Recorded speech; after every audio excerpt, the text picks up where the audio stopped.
$1 million investment. The ADL hopes to reach as many as 40 schools this year. It was a packed courtroom as a jury heard opposing narratives about the death of a Boy Scout on a Long Island road. The driver on trial admits he killed the Boy Scout, but he says it wasn't a crime. The only thing everyone agreed on, this was an unimaginable tragedy. CBSN New York's Carolyn Gusoff reports.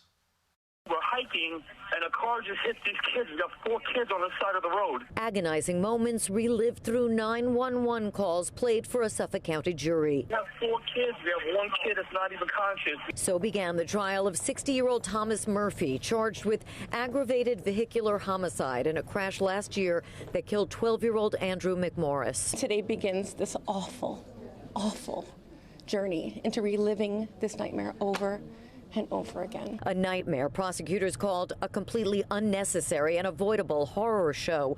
They warned jurors they'd be taking a long, dark, and difficult journey back to September 2018, when Murphy, after drinking vodka on a golf course, then refusing to give up car keys to friends who knew he was too drunk to drive, mowed down a group of Boy Scouts on a hike. Shockingly reckless. A little boy doesn't stand a chance against a drunk driver in an SUV. Murphy's first words after the crash: an expletive, then "I'm in trouble." Jurors nearly in tears before the defense had its say. I'm saying 100% my client was not intoxicated.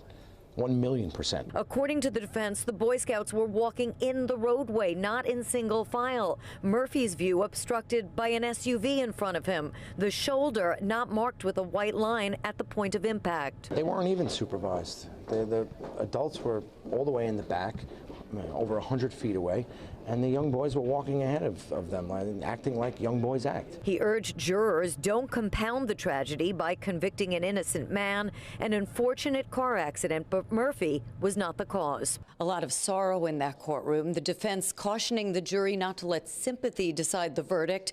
The trial expected to take 3 to 6 weeks. Everyone hoping it will be done by Christmas. In Riverhead, Long Island, Carolyn Gusoff, CBSN, New York. We have an update on the planting